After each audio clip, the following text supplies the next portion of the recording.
les ampoules LED, les aimants, les éoliennes, les panneaux solaires, les imprimantes, les batteries, les ordinateurs, les iPhones, les appareils photo, le matériel optique et numérique est fabriqué à partir de ces terres rares.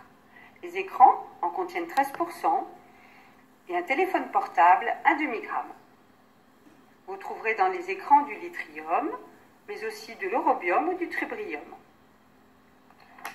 Pour créer une éolienne, il faut 20 tonnes d'aluminium et 500 tonnes d'acier. Une voiture électrique regorge de 80 kg de cuivre, soit 4 fois plus qu'une voiture à essence.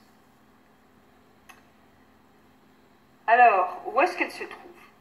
Présentes dans la croûte terrestre, elles sont extraites dans des sous-sols, dans des conditions parfois complexes. Il faut les trier car elles apparaissent toutes mélangées dans la roche.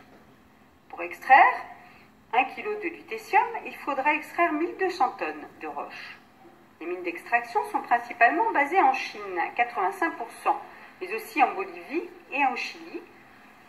La République démocratique du Congo regorge de cobalt, où elles sont extraites dans des conditions inhumaines à la pioche.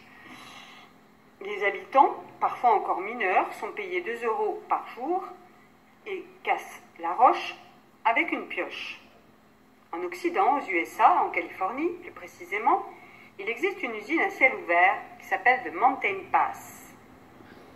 Il faut savoir que durant le processus d'extraction, qui est délicat, on fera un tri et les isoler une à une ne sera pas simple. Pour ce faire, il faut des produits chimiques, les évaporer avec des matériaux complexes.